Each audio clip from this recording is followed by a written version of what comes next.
Welcome everyone, this is your host Abraham L. Jaguar, a professional game master. First of all, this channel is proudly sponsored by the Era Crueltide Pocket Rulebook. This tabletop RPG, specifically this Kickstarter, features a situation where Santa Claus has been captured and you need to rescue him role-playing as any sort of fantasy creature imaginable. You could be a human with holiday powers, perhaps one of Santa's helpers, an elf, maybe a talking reindeer, or perhaps a gingerbread cookie golem. It's up to you to restore the holiday cheer. Check out those stretch goals. This channel is also proudly sponsored by Dead Tree Studios, the publishers and developers of Dames of Asstoria, a tabletop role-playing game where you play as monster girls. Experiencing high adventure in a world that doesn't fully accept them. They have also released the Pay What You Want tabletop RPG Daughters of Lamb, where you get to play as cybernetic nuns with guns, looking for the missing pieces of their AI god. This channel is also proudly sponsored by the Red Room Publishing. Please check out their store for exclusive tabletop RPG products, and check out their free tabletop RPG, the Red Roleplaying Game, a generic system that is able to handle any sort of theme, genre, flavor, setting that you can think of. All of the links will be in the description and in the pinned comment as well. Today I continue my review series featuring KULT Divinity Lost, Beyond Darkness and Madness. If you haven't seen the other parts of my review series featuring this Game Master's book for the KULT Divinity Lost tabletop RPG, please check out the playlist in the description below. This time we are going to talk about the Pillars of the False Heaven. This chapter has some decent and some pretty bad things. What's the bad? The confusion. Confusing storytelling with role-playing. In the previous parts of this review series, specifically part 1, 2, and 3, if I remember correctly, I explained how this is so incorrect. But if you were to put aside the storytelling nonsense, and remember that you are playing a game and you are playing a role, then there are some good things in this chapter. It mostly takes a look at the narrative, the setting, and the world design. Narrative could be considered the highest level of environmental role-playing or role-playing, taking the environment into account, which is, you should always do it. But here they say environmental storytelling. Okay. When it comes to the narrative, you have to consider the theme.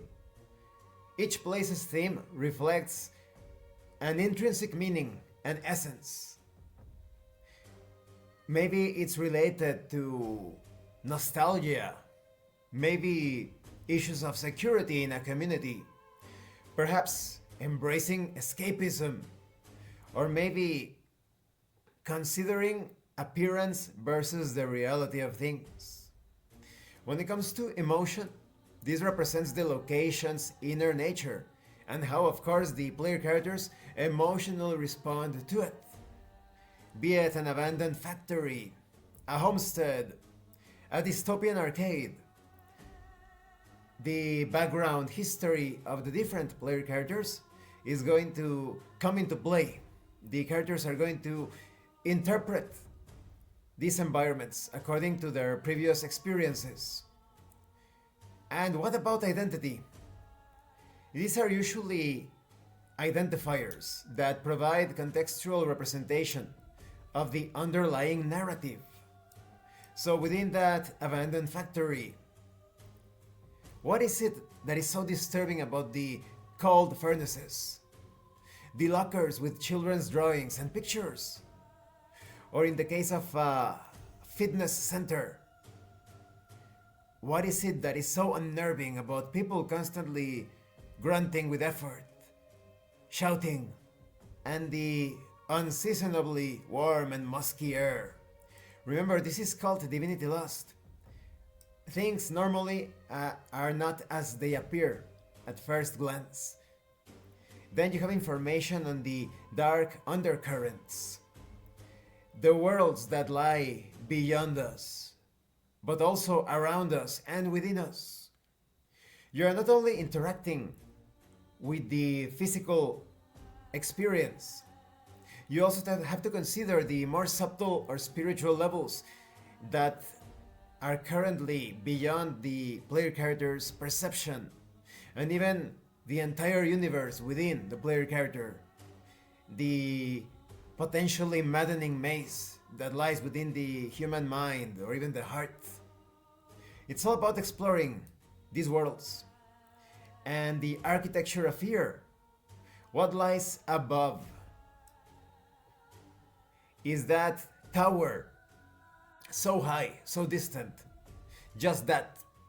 Or is it a symbolism that your character is too far away from the actual knowledge of existence itself?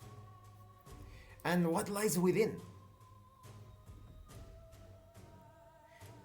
You are visiting museums. Perhaps they house broken things. How does that connect with the world overall? Is the museum displaying the decadence of mankind? And what lies below? In limbo, in Metropolis, in Inferno?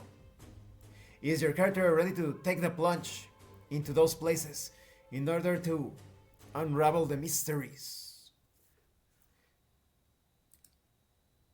And this concludes this part of the review series.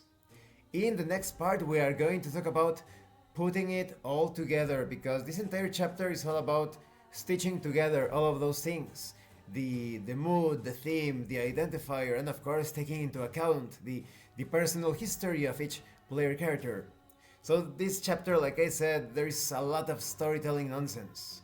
But when it comes to trying to understand the underlying themes, the many worlds and dimensions that could take a central point in a single scenario, or perhaps even an entire campaign, I think that is very good. Sometimes you need to remind yourself that you need organization in order to present a quality experience as a game master. Otherwise, you're just telling stories in a tabletop RPG without role playing. That is terrible. If you want to tell stories, that is great, but this is about playing a role and playing a game. Thank you for watching this part of the review series. Don't forget to leave a like, comment, and subscribe. And thank you so much to those of you that are going the extra mile to support the channel. If anyone else wishes to further support the channel, consider joining as a member using the Super Thanks button. Take a look at the information in the description and in the pinned comment. This has been your host, Abraham L. Jaguar, a professional game master. And remember, master roleplay and you will master the game. Once again, thank you and see you later.